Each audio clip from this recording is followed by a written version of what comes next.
All right, it is noon on the dot. So I want to welcome everyone to this month's AgForestry-to-Go. My name is Hannah Pausch. I'm the program director. We're very excited that you're here with us today to hear about some agricultural labor issues. So before I introduce our speakers, I do want to just give a little rundown on how this is going to work today. So April and Rosella have put together a presentation. It'll run about 30 to 45 minutes. And then we'll have some questions at the end. So as we're going through the presentation, please feel free to type your questions into the Q&A. So we won't be using the chat function today. We'll be using the Q&A function.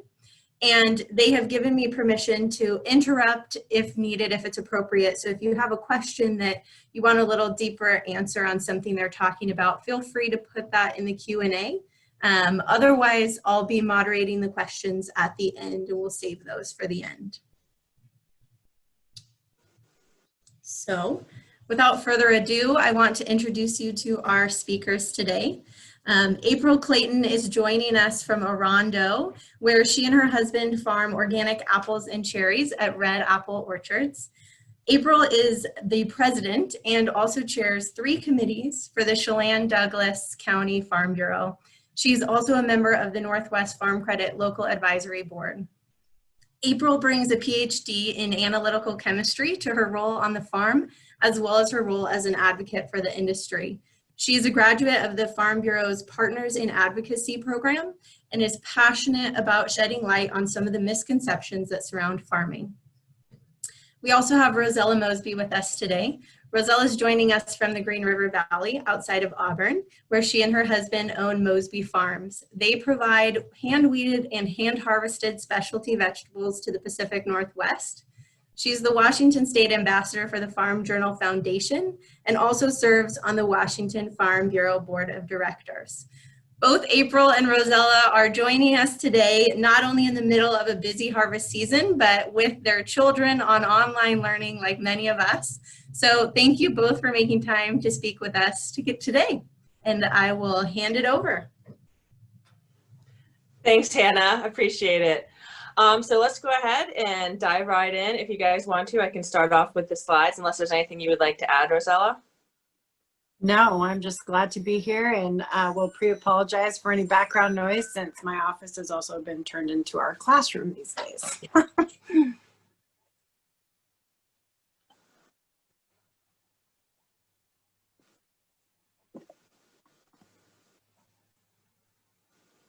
Okay, can everyone see that there?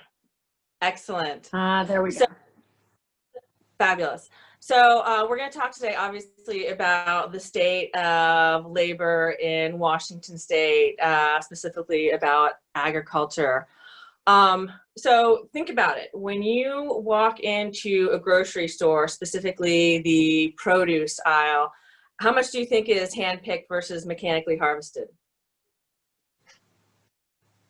Mostly. There's only about 5 things mechanically harvested. Carrots, potatoes, corns, and onions. And if you're buying some of these things at farmers markets, 10 to 1, they probably were hand harvested.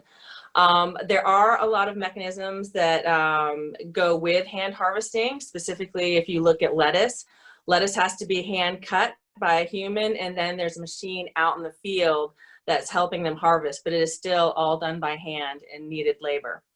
I think it's, you want to add anything, Rosella? Yeah, I do. I think it's important to point out too that there's a lot of crops that aren't really open to be mechanically harvested. So if you take rhubarb, for example, rhubarb, you select certain stalks from the plant. You don't harvest the whole plant at once. A janitor in a building is the person who, you know, does all the cleanup. Some of that cleanup, including a toilet and countertops and those kinds of things, will never be done with robotics. And there are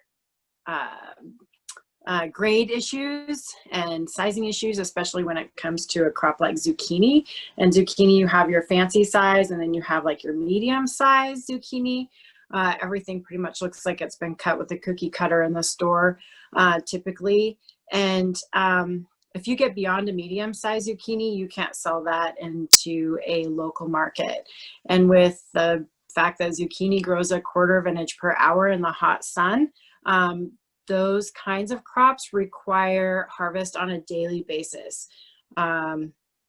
We've been in the situation before about 5 years ago where we just under pretty much the equivalent of 20 football fields worth of zucchini due to lack of labor.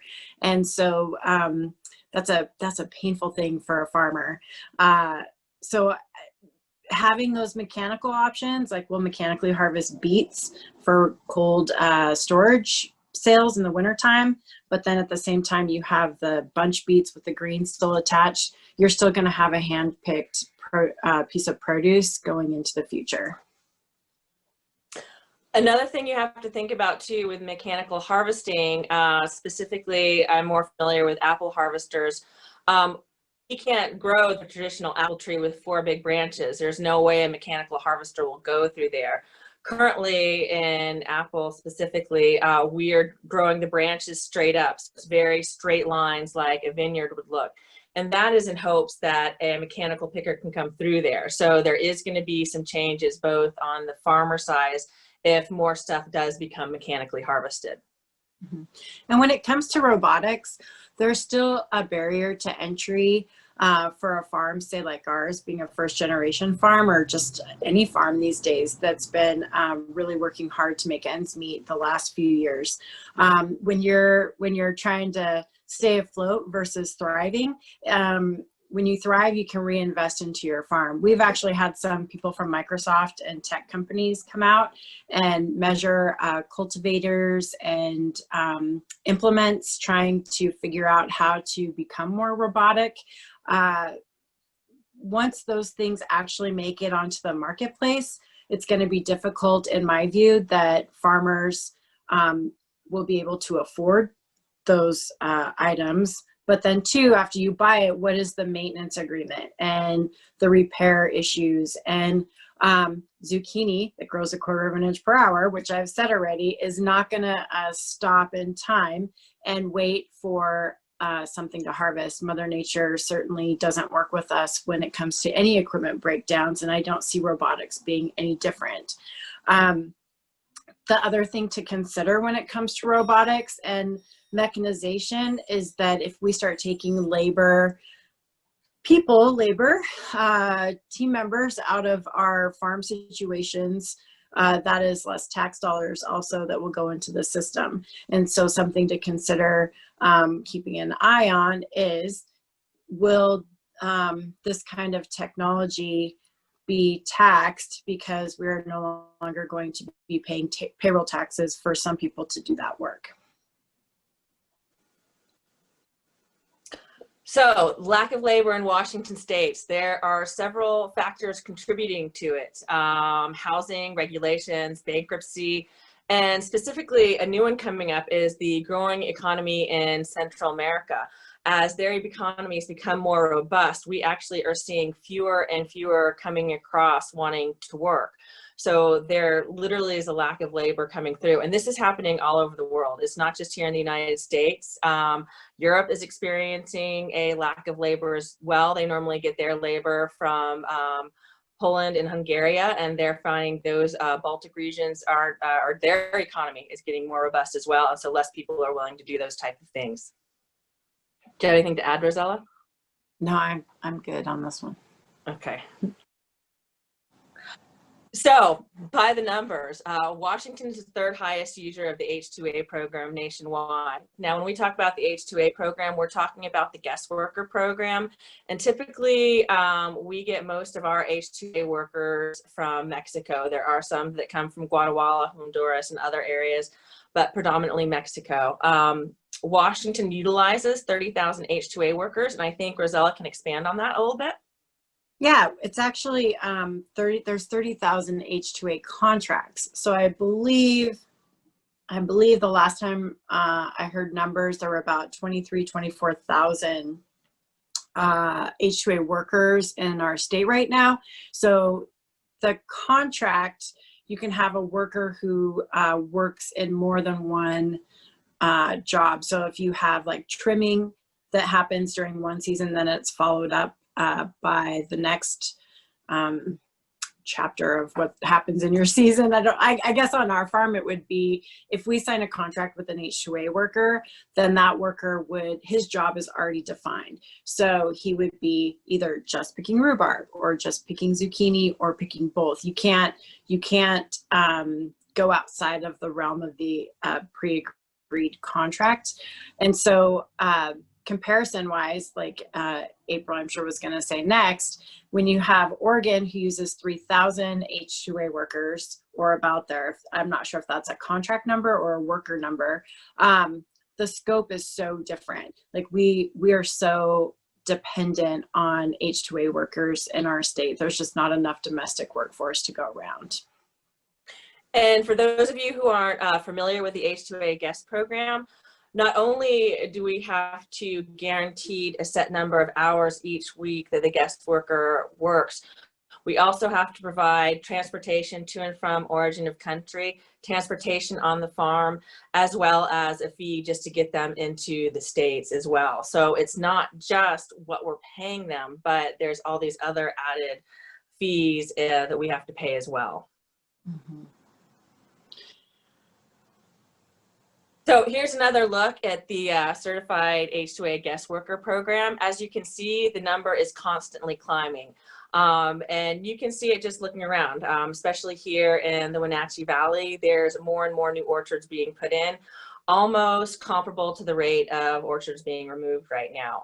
If you go down Highway 97, you can see a lot of orchards chopped down. But then again, as you get closer to the airport in East Wenatchee, you can see thousands of acres being put in. And two, I think that this visual really highlights the need and where we are in the nation. We are one of the top users, but one of the lowest federally funded H2A programs in the nation. And so there is that challenge of implementation. We don't use H2A on our farm. However, H2A program and being aware of its challenges and trying to work for some reform is impacting all farmers. So if in the South King County area, if we don't have that little bit of influx in the H2A program, it affects our ability to utilize the domestic workforce. Because then everybody's pulling from the very limited domestic workforce. And so when you look at how King County, where we have a really heavy population base, we're struggling to get workers. Then you look at a smaller town like where April's from in Orondo, where she doesn't have the pull of population, then she's going to have a bigger challenge there. Yeah, we end up competing a lot of times with our neighbors for workers, especially domestic workers. And you can see wage wars happening on the Hill all the time where someone will up their wage just a little bit more to get people to jump ship and go to their farm. Stuff like this happens quite frequently. So let's talk about housing. So, housing is pretty difficult because if you have guest workers coming up from another country, you obviously have to house them. Several years ago, about 6 years ago now, we thought we would try to use the H2A program. We spent a little over a year just trying to get the water situation taken care of because that happened to happen during the whole Hearst thing. And but it only took 9 months to build our housing. So after the 2 years from start to finish, the housing was supposed to hold 16 people. At the end of the 2 years, we were told, no, sorry, that housing can now only hold 12 people. So constantly changing the line is kind of hurting farmers as well. And I have a video real quick that I'd like to show you. So here we go.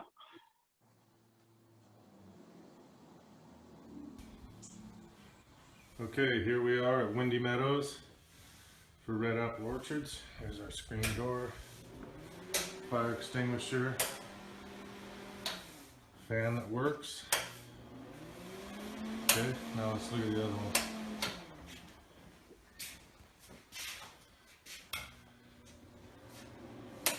Another fan that works. Okay. Now let's go to the bathrooms.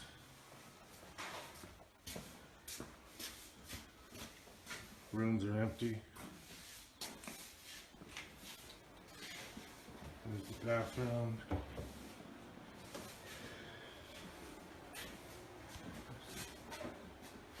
Toilets are working. Showers.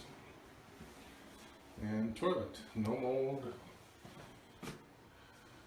Paint looks great.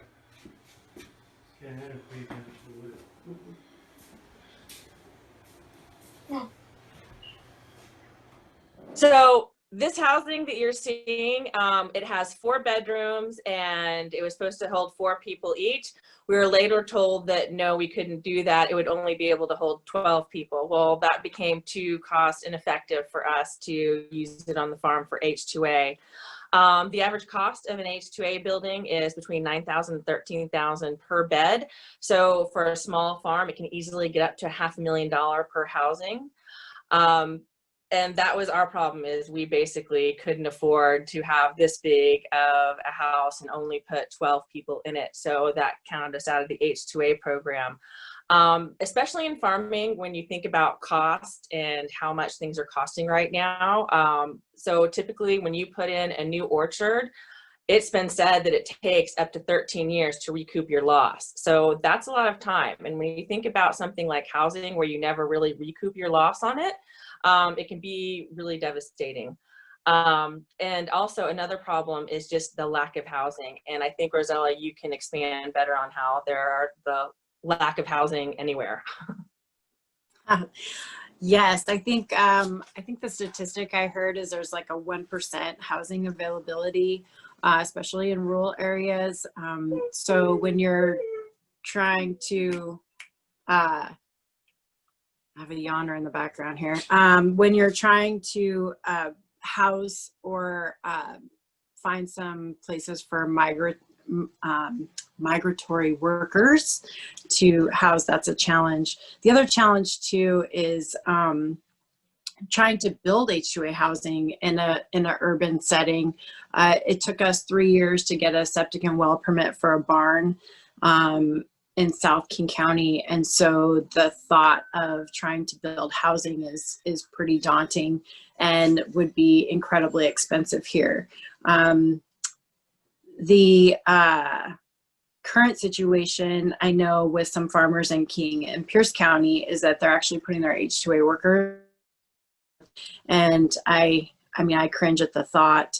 And I don't know how we solve that issue. I think the regulatory end definitely needs to be readdressed. There hasn't been a major immigration policy change regarding farm workers since 1986.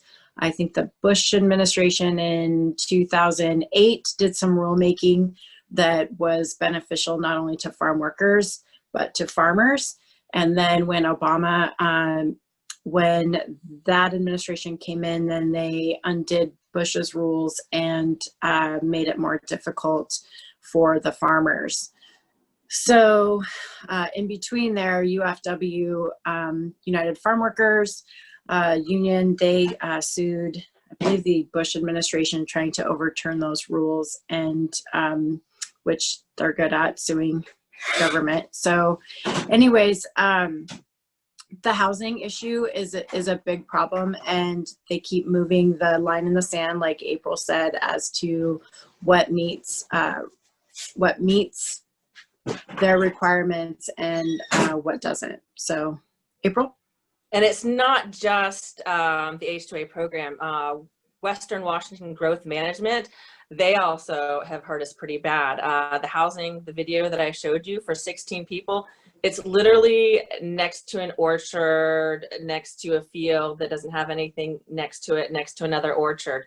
Well, in order for us to put in more housing in that area, we're going to have to put in infrastructure like sidewalks, paved roads. Now, why would you do that for the middle of the country where there's no sidewalks to begin with? These are unfounded regulations that yet I'm going to have to apply to. So it's not just the H2A, you know, the federal government, it's also the state as well. There's, you know, regulations are coming at us from every different angle. Oops. Okay. So another big issue that's Hey, affecting sorry, farmers. Yeah, go April. ahead. Just before you guys move on from H2A, we did have a question, if that's all right, from the audience.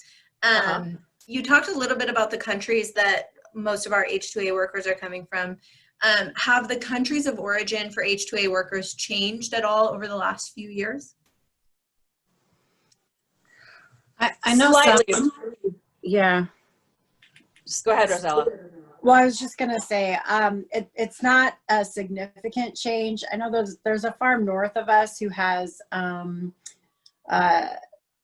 people from Ethiopia. There's some Jamaica in the state, but most of it, I believe, is Central America. I think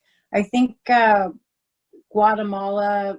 If I remember, Guatemala was having some pretty good discussions with the USDA and trying to have some agreements there, but it hasn't really significantly changed. No, not that I'm aware of. Yeah, there's small places here and there, but it's predominantly Mexico, but we are seeing small influxes, but it's nothing compared to the percentage from Mexico. But like Rosella was saying, Geber's Farm, most of their H2A workers come from Jamaica.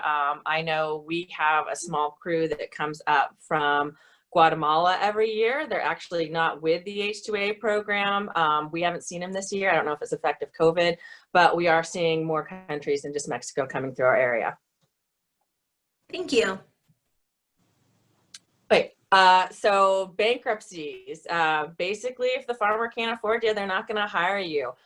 You can see in the Northwest, we've actually increased farm bankruptcies by 70%, as compared to the nation, just 8% for an increase. But as you can see, places like the West, the Southwest, and the Southeast, or actually, sorry, the lower sides, they actually have a decrease in bankruptcies. And I think this is a combination of taxes and consolidation, higher wages. We're paying the highest wages in the nation, right along with Oregon. And market pricing. I mean, our minimum wage for the state has gone up $4.03 in the last 5 years, but yet our box prices, what we get paid for our boxes, has actually gone down or up maybe $1. And so it's totally back to that staying afloat versus thriving thing. If you're not thriving, then you can't reinvest into better equipment, higher wages, that kind of stuff. And we actually, to try to compete this year, we paid the highest wages we have ever paid, and it is well above minimum wage, closer to $15 an hour. But we are also competing with warehouses and construction, and it's until COVID hit, it was booming here. And so we have a different competition with our surrounding businesses here in King County for sure. And the Growth Management Act and housing, like we've already talked about, and transportation certainly doesn't help any of these issues. Yes, if you look at the returns in the apple industry, I have neighbors who received $28 for 900 pounds of apples. There's no way you can even begin to cover just your basic expenses on the farm, let alone wages for that price. Another thing, specifically for me in the apple industry, is I farm right next to McDougall, who is a large farm who uses the H2A program. So even though my minimum wage is set at $13.50, since he uses H2A, his minimum wage is set at $15.83. If I don't go up to $15 per hour to try to match him, I will lose some of my domestic workers to them. So the H2A artificially raising the minimum wage also has an adverse effect. So, you know, you can understand now why farmers are so opposed to something like a gas tax. because these are added expenses that we're going to have to cover on the farm. Specifically, when you go to a packing shed in the apple industry, all the fees and charges get passed along to the farmer, not the consumer. So, you know, really farm income has been on the decrease. It hasn't been on the increase. So it's very important for farmers to start pivoting and finding these new areas to go to. For the apple industry, we're having to go to club varieties, the more newer varieties like Honey Crisp, Cosmic Crisp, because that's where the returns are. If you're selling Gala or Red Delicious, you're not making enough money to cover the cost of growing it right now. And two, I think it's important to remember that we don't really control the market. The market kind of controls what we get paid for things. And so if we're in Washington and we're growing beets and you have a bag beet in the off season of fresh market beets, these are not sugar beets, these are fresh beet, red beets. And you have California, who has a 10-month growing season, where we have a 6-month growing season. If California is willing to ship up their bag of beets for the cost to ship it up, that undercuts our ability to take that 6 months and spread it out over a year versus them taking their 10 months and spreading it over a year. And so that just kills our markets. And same with cucumbers. You have cucumbers that out of Mexico that tend to grow in a greenhouse, and they grow straight down. They don't grow in the soil, so there's no yellow belly. And so they can grow those and send them up, and it's far less when you have the situation of your foreman on your farm who's we have this guy, he's 87 years old and he's worked for us for 30 years. He's had a green card since, I don't know, 1956 or something like that. And he smokes more in cigarettes in a day on our farm than workers make in Mexico harvesting. And so when we're dealing with the not only other states, but other countries who can produce something for less, they don't live in our zip code. Same as a Kroger buyer. The Kroger buyers are out of Cincinnati. And so minimum wage there is $8.70. And so when you have a buyer who can't wrap his mind around why a box of cucumbers is X amount of dollars, because in Cincinnati area it's different, or in wherever Kroger stores are all across a whole Western United States, you know, the prices aren't the same. It's like you don't live in our zip code and have that challenge of making ends meet. So, and that's very important. Sorry, I didn't mean to rabbit hole there. That's an extremely important point that Rosella brings up. It's not just that we're competing against other apple farmers here in Washington State.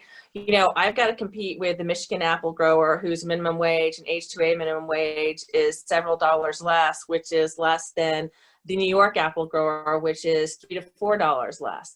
So it's really hard, especially in Washington State, when we have the highest minimum wage, to, compete not just, within the state, but without the entire country, let alone the world. Mm-hmm. And two, I think a lot of times people don't make that connection of, okay, so this is grown outside of our state, and the miles attached to how far it came to get here.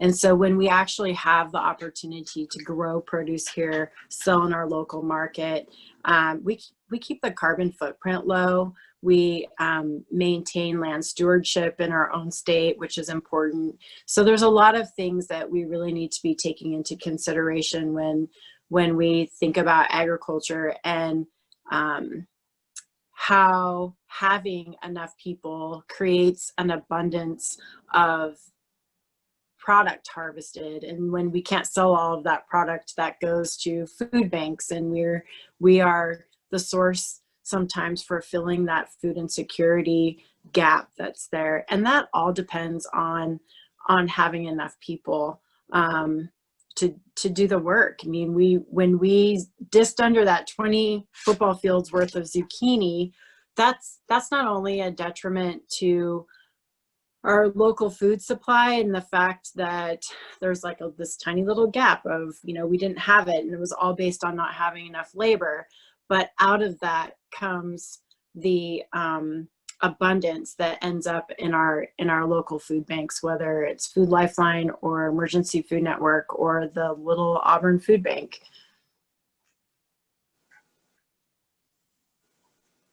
So what's to come for the future of ag labor in Washington?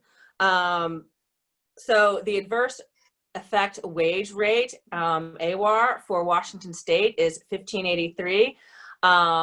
So basically we're tied with Oregon for the highest in the nation. What the adverse effect wage rate is essentially a survey that goes out and it asks, what did you pay your farm workers? And they take the average from that and come up with this new living wage. Well, unfortunately, it's a voluntary type system basis, so not all farmers fill this out. So it tends to be, the people highly motivated to fill out these forms are the labor unions who want to have that artificially high price.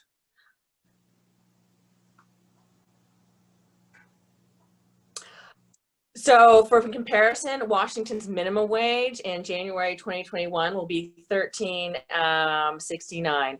So of course, since our minimum wage is going to go up, this is also going to mean that the H-2A minimum wage is going to go up as well.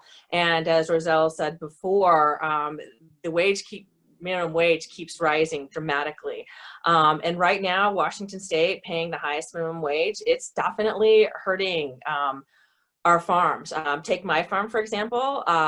When we were 100% organic, approximately 80% of our budget went to labor. And that is a devastatingly high amount, especially when you really, that's not something you really can control as much. And especially when you consider that as opposed to land tax and chemicals and fertilizer. I mean, that is hugely expensive as well. Do you want to say anything about AWAR, Rosella? Actually, yeah, thanks. That'll continue most likely in the state, the wage rate survey. I think only like 10% of farmers actually participate in it. The USDA has just announced that they're no longer going to do the survey on a federal level. And so we're watching to see what happens with that, hoping that the wage actually stays the same. I think that's about it. The only thing else I have to offer here is that the state we've dealt with some kind of scary legislation on the state level. And so ESD, we had a bill in 2019 that wanted to add a per H-2A worker fee. I think in the beginning it was they never really came out with an amount, but the guesstimated amount of what they were talking about was going to be like $1,500 per worker. And so if you have a lot of housing and you are putting a lot of H-2A workers in it, you're talking a lot of money, especially if you have like 1,000 H-2A workers. So as a result of that, they created an H-2A committee, and they're supposed to be putting in a report to the governor here pretty soon. Expect to see at some point. I don't know if it'll be this year, but most likely in 2022 for sure. ESD is going to be looking for more funding because we're not getting it from the federal government. Like I said before, we are one of the highest users, but one of the least funded. And so there's a gap. I'm sure more of a gap now that ESD has lost money internationally in the last few months. But hopefully, I mean, I think all farmers are really hoping that we get some federal revamp to the H-2A system. It always kind of blows me away, and I don't ever think of it as a presidential issue. I look to Congress and the Senate because they've they've been saying they're going to solve the H2A dilemma for a long time, and they have yet to do it. So let's hope it comes soon. I think one thing COVID has done is highlighted some food issues as far as availability and supply chain. And so when people start seeing empty shelves, I think that it kind of opens up that conversation more, and people start thinking about food security in a different way. Very true. Do you have anything else to add before we move on to COVID? I don't think so. Okay, so Oh, what actually, has the effect? sorry, April, I had No trouble problem. unmuting myself. There was a question from the audience just before we move on to COVID. As you were talking about bankruptcies, do you have any sense for what's happening to farms after bankruptcy? Are they staying in farmland or being converted into development? Do you have any sense for that? It's half and half. If you look along the Columbia River here, the vast majority of the orchards that are being ripped up are being transitioned into development, especially if it's along the river, or if it has a view of the river or the view of, you know, Lake Chelan or something pretty like that. But when you get kind of outside of the water areas and the more, you know, pretty scenery mountain views, those orchards are staying in orchards and are being bought by bigger sheds and conglomerates. So actually, I used to be considered a medium to large farmer, and now I'm considered to be a medium to small farmer, just because the amount of apple orchards that are thousands of acres now. It used to only be about 10 years ago. Now that number has gone up, and it's, you know, they're no longer, you know, a couple thousand, they're, you know, tens of thousands of acres. So a lot of the farms that are, you know, the smaller farms are getting eaten up by bigger farms. And we're seeing this in all of agriculture right now too, especially with little cherry virus taking out a lot of the cherry orchards. Little cherry virus, once it gets into the, it's a virus, and once it gets into your trees, it gets into the root system, and it stays in the wood even after you remove the tree. So if you don't remove all of the wood from the ground, your new orchard is going to be infected with that virus. So with viruses like this coming into play, you're seeing a lot of these orchards not coming back into farmland. Well, definitely not into orchards. They may be transitioning to something else, but it's kind of moving. Yes, that's definitely lessening up a little bit. Any other questions? Nope, that was it. Thank you so much. No problem. So we can go ahead and move on to COVID now, if you want to.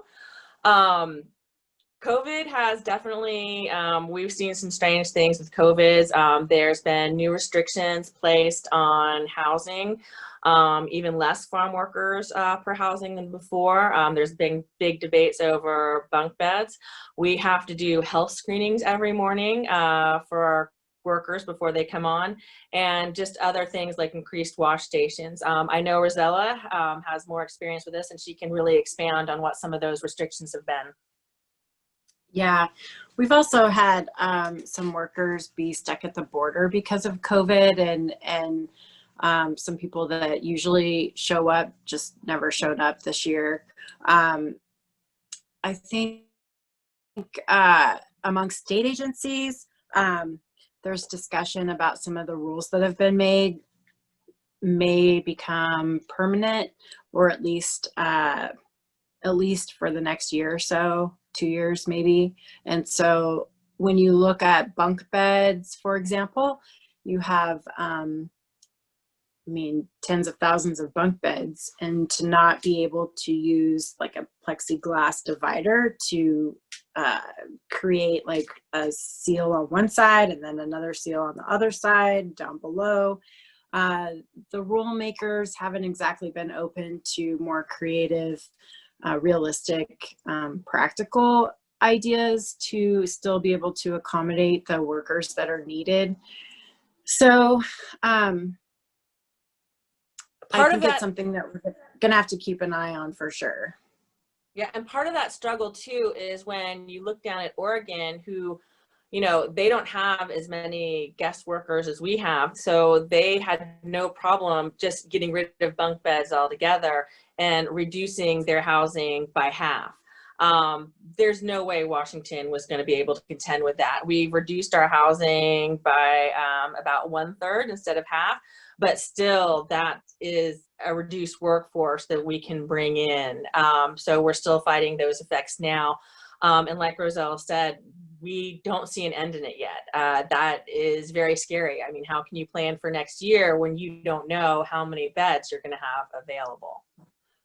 In some of the national discussions, it's how to, is there a way to be able to utilize FEMA trailers or similar problem solving tools to address the need? I mean, we have a huge export when it comes to cherries and apples and all kinds of things here, and that takes people to make that happen. And so it doesn't just impact our state regionally, it does in the ability to produce those products, but it also impacts our exports and the people on the other end.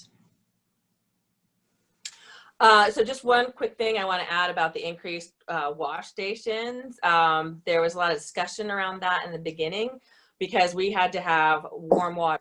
Well, how are you going to maintain a warm water source out in the field away from electricity? So that was really hard one to get around, and we did come around with it. We didn't have to do a complete warm wash, but they did put in some regulations saying that they had to be 110 yards apart from each other.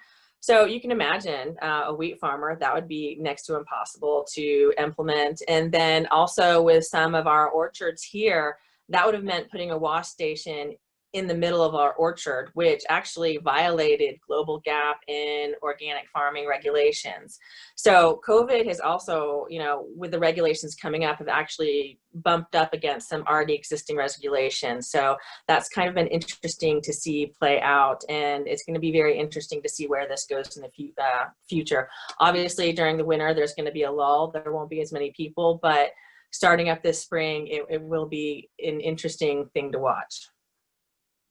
Yeah, and part of the rulemaking, it was disappointment. You had groups like Farm Bureau who took on this huge distribution of hand sanitizer and masks, and then the rules changed to where you had to use hand wash stations and you couldn't use hand sanitizer in the field, and so it didn't fulfill the same need per their thought process or rulemaking, and so that was a huge disappointment because you have a practical solution, but then we're going to make people try to figure out hand wash stations, and so it's been a real struggle. I think a lot of the rulemaking that happened around COVID, the inquiry to farmers who actually do the action of the farming and the harvesting and distribution, they weren't consulted prior to rulemaking. So it will be interesting to see how we finish up this season and reassess and plan for next year. I think it's a big unknown at this point. Another thing to be concerned about too is because of COVID, the number of complaints being called in to L&I has more than doubled this year from the last year. So that's another worry for farmers as well. We want to keep our environment safe for our farm workers, because if they get sick and we have to quarantine them for 14 days, the fruit's not going to wait for 14 days for the crew to be able to come back out and farm. So having the isolation quarantine for 14 days is another pretty dramatic disadvantage for farm workers and farmers right now. Mm-hmm. And just to note, if there are any farmers on the call, you can still request masks and hand sanitizer from Farm Bureau. I know they've distributed over 50,000 gallons of hand sanitizer. So when you rethink the wash station, you're like, are you kidding? 50,000 gallons of hand sanitizer, but they can't use, they can't use it instead of a sink. It makes no sense to me, but, and about 700,000 masks. So the effort and the understanding amongst all of the agricultural community is that nobody wins by not making the team effort of keeping everybody healthy. We don't win in our harvest, and therefore that affects our crew's ability to be able to make ends meet and pay their bills. And I like to say about our farm that we are a farm of families. And I think there's a lot of farmers who have that family concept. And so trying to keep everybody healthy is, of course, our biggest priority, because we only succeed if we make the effort together. That's true. Also on our farm as well. Our foreman has been with us for about 40 years now. His son works on the farm for us, as well as his siblings. So we are families of farmers. Also, to add to Rosella, if there are any farmers out there, check with your county health department, because most counties have isolation quarantine stations set up for your workers. So if you do have a crew member who comes down with COVID, there are places around the county that the CARES funds have been used to pay for. So there are places you don't have to house them in your own housing. There are other places that do that as well, and they will receive 3 hot meals a day there. So that is about all I have to add now. Rosella, do you have anything else? No, let's open it up for questions if there are some.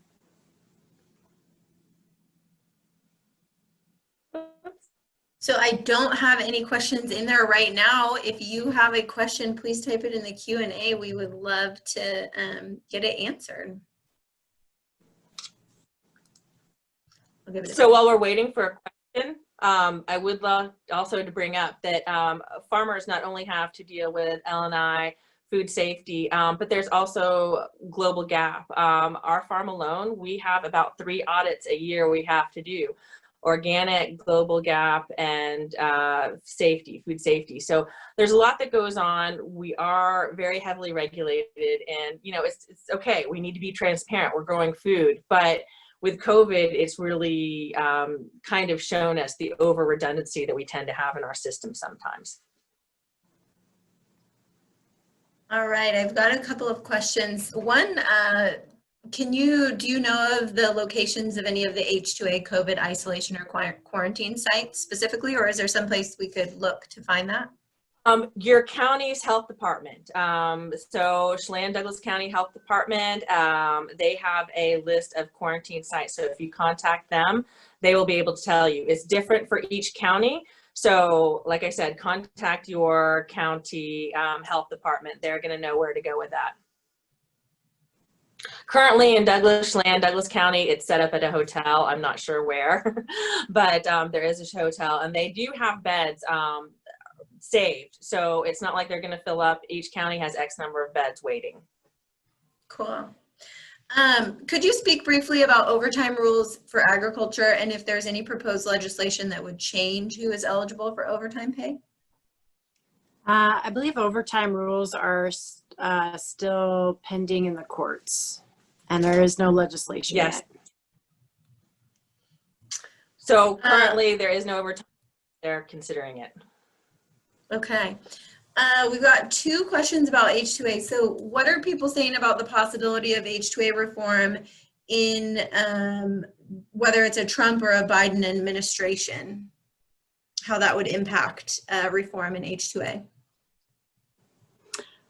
I haven't heard anything about a Biden administration reform regarding H2A. I don't. April, have you? I haven't heard anything administration. And I think, Rosella, when was the last time changes were made to the H2A program? Wasn't it back in the 70s or something? No, it was, so they had some rule changes with the Bush administration and Obama. That was, and Obama did, that was 2008 and 2010. We haven't had a major reform since 1986, which is kind of crazy when you think about that. It predates the desktop computer and mobile phone. So it always blows me away because we are expected to be so modern in our technology and our food safety programs and all of these things we're doing, planting cover crops and trying to build soil and all of these things. But yet the one thing we totally depend on when it comes to hand weeded, hand harvested agriculture is people. And so reforming that program is essential in my mind at some point. That is our biggest issue on our farm, above and beyond regulations all day long. As far as the Farm Workforce Modernization Act, I believe, is in Congress.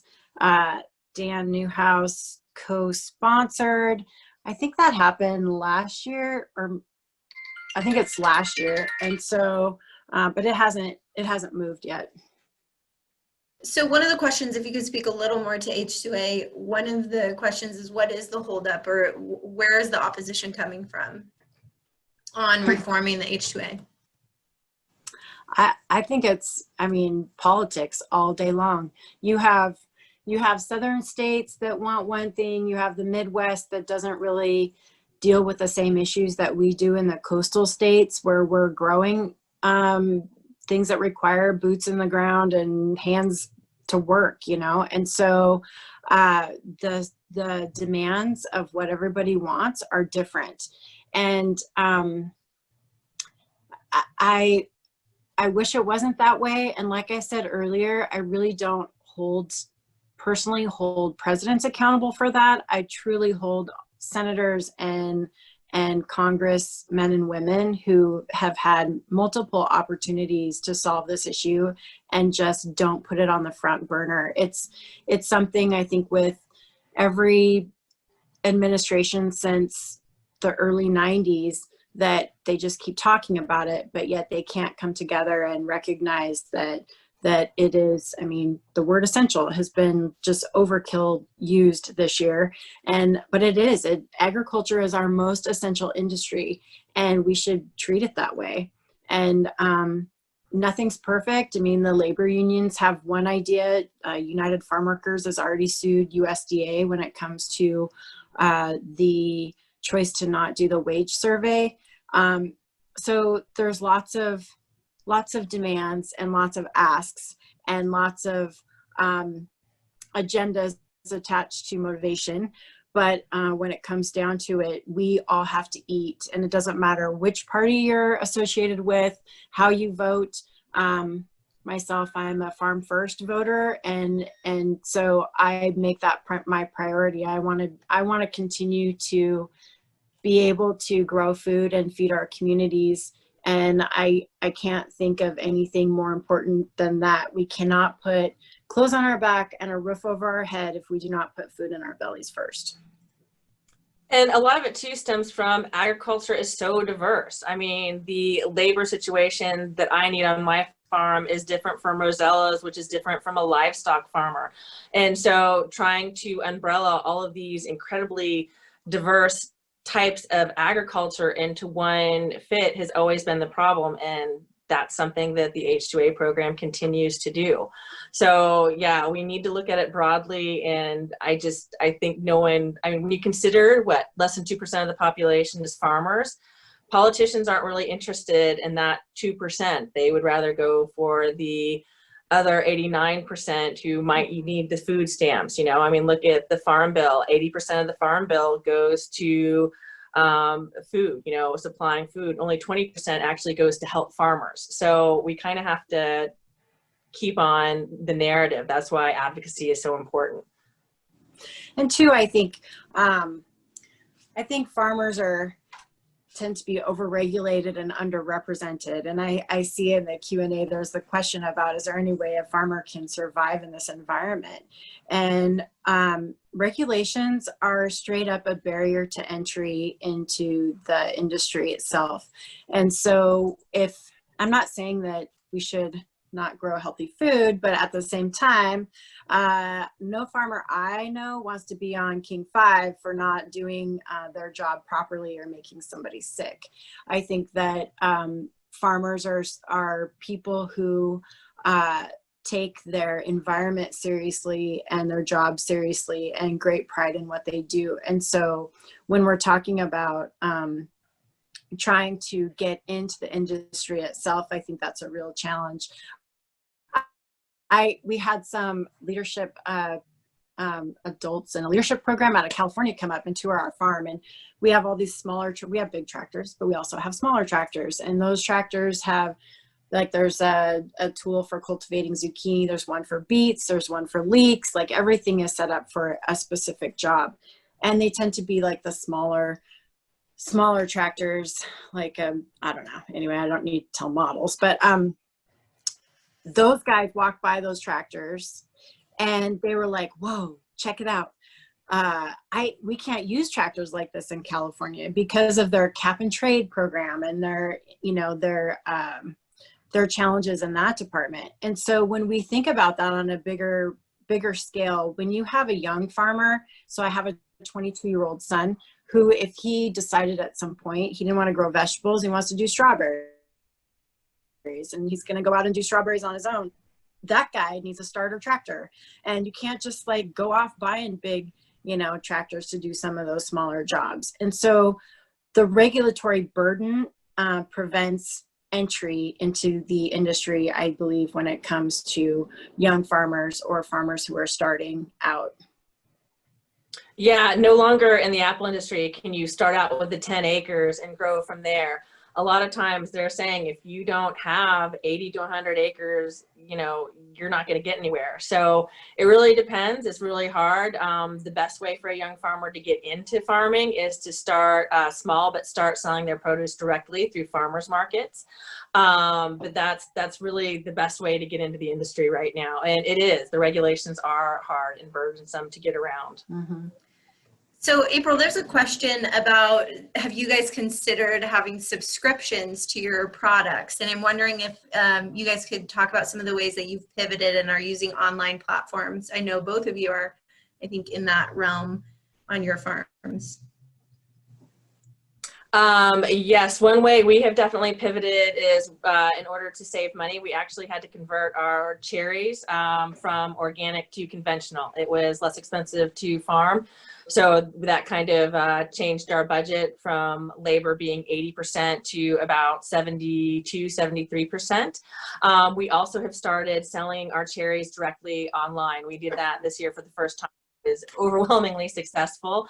A lot of times I feel like it's hard for me to sell directly because I am an apple farm surrounded by apple farms. So, a lot of times people, they're like, oh, why do I want to buy apples from you when my neighbor can give them to me for free? So, location is a big obstacle, and the internet and online platforms have definitely helped that. Also partnering with different programs. One thing I'm always preaching about is if we could make our product non-perishable, that would help tremendously. So, just to can it, to jar it, to be able to put it on the shelf and, sell it when it needs to be, not, when the consumer wants it instead of when it needs to be sold, I think would help dramatically in our industry as well. But yeah, farmers have to pivot. If you're an apple farmer and you're just growing Gala or Red Delicious, you've already gone bankrupt. So, I'm trying to pivot my farm because it's a very big reality that, my kids may not be able to inherit this farm. So we'll just have to see.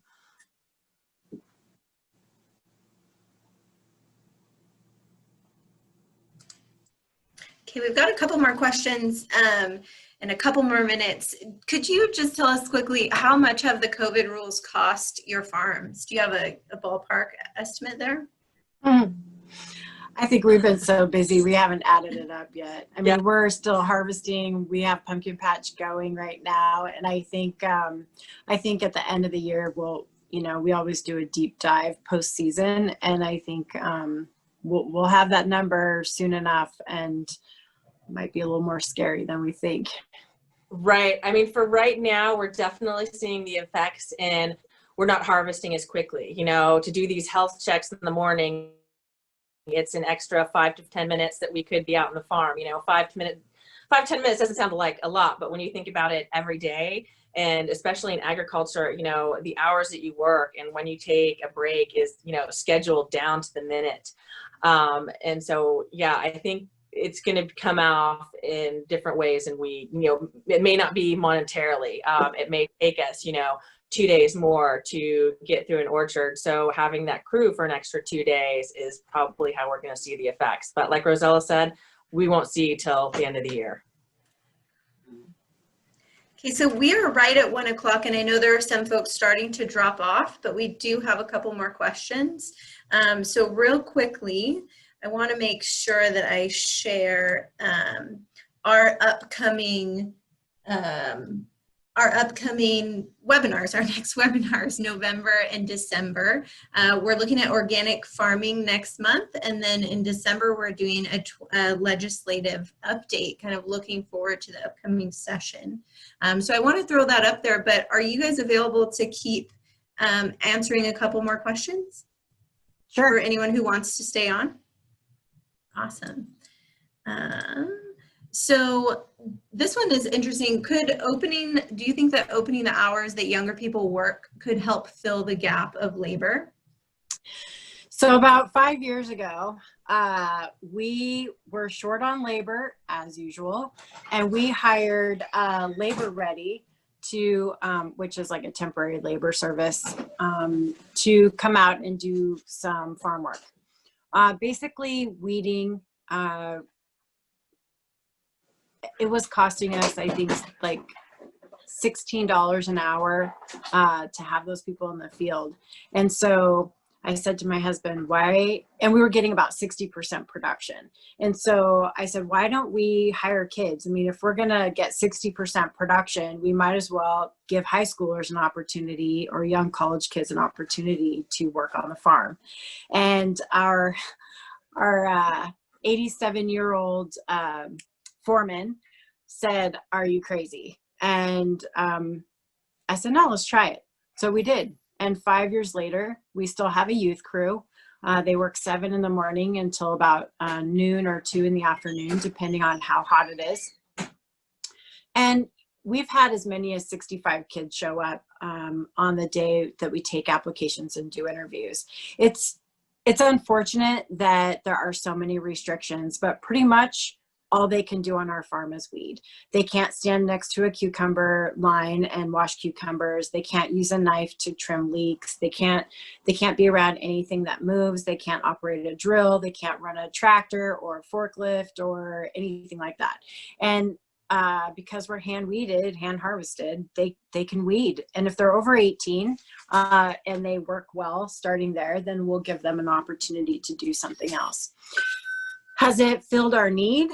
No, because at the end of the day, you need zucchini harvesters who show up at 6 in the morning and work until just before dark, 6.5 days a week. You still need irrigation guys who work 6.5 days a week when it's hot. It helps. It gives an opportunity to kids who don't even know how to use a push broom, but it doesn't solve our labor issue.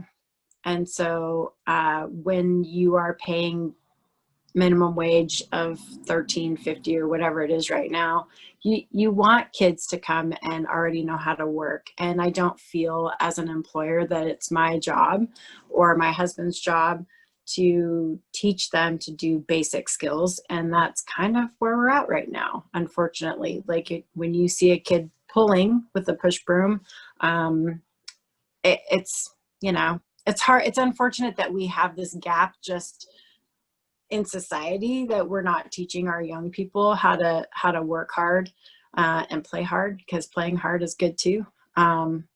So we've tried, we're still trying. Yeah, and with the youth crews, we can't use them here on the farm here because they can't go up and down a ladder to harvest apples or have one of the bags that we use for harvesting. So the regulations on what they can and can't do really limit what we can use them for on the farm. So if you could open up those regulations a little bit more, yes, we'd be able to use them. Another thing too with a youth crew, you have to be careful where you put them. Even if they were allowed to come through and harvest, you kind of want to separate them from your other crew just because of the speed. When you go through an orchard, you kind of want to go all at the same speed. You can't have people, hanging in the back because they've never done it before. And you separate those crews out. Awesome, thank you. We have another question. I think this will be our last one. Do you see collaborations among small farmers to increase resiliency in your farm operations and to advocate for the needed reform? Collaborations do work well. If you can, many voices obviously work better than the one voice. Why did I hesitate at this question? I think of co-ops, shed co-ops, and they tend to have, in the apple industry, they have very notoriously bad returns. But as far as, collaborating together to unify your voice, that is extremely helpful. I think too, all aspects of agriculture have value. And so when you have the smaller farms filling the need of a CSA, which we've done in the past, direct to consumer, community supported agriculture box, which in the end was just, unfortunately it was a great way to connect with our community, but probably more of a distraction because we're so busy trying to fill that production agriculture model. All of those farms have tremendous value. So whether you're selling your product at a farmer's market or you doing a CSA program or doing an honor system, I mean, any aspect of that is worthy of advocacy. I think that if you are a small farmer, you're growing produce, you're tending your land, you're taking care of it, you're being a responsible steward, you're still taking care of that land and you're still being that good steward. And if you don't do it, who else is going to? The key to all of it, in my opinion, is that we need to ensure that we at least have some profit at the end of the season so that we can continue to do that work. And we may farm 350 acres, but we're still stewarding 500. And in that 500, there's still buffers next to the river. There's a little bit of forestry and there's a lot of cover crops in there. And so whether you're doing that on our kind of scale, and I don't view us as being a big farm in the state, there's far bigger, and we are certainly very small considering the scale of agriculture coming out of California. But at the same time, we all feel that need, and we should all be working together to preserve it.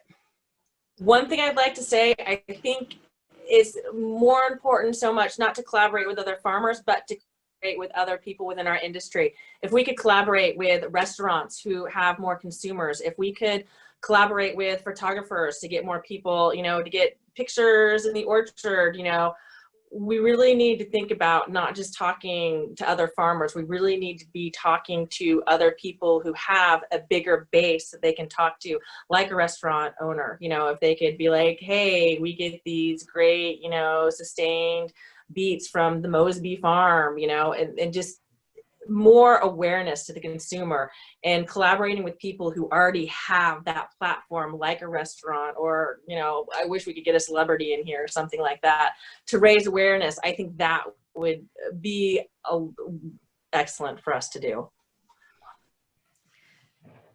Thank you both so much. We've run a little bit over time, but we have quite a few people that stayed on. So thank you for answering those questions. I know that it was very meaningful. And thank you to everyone for joining us today with this webinar. So with that, we will conclude our program. And thank you so much for being with us, everyone. Hey, thanks for having us here. We appreciate it. Best of luck in the future.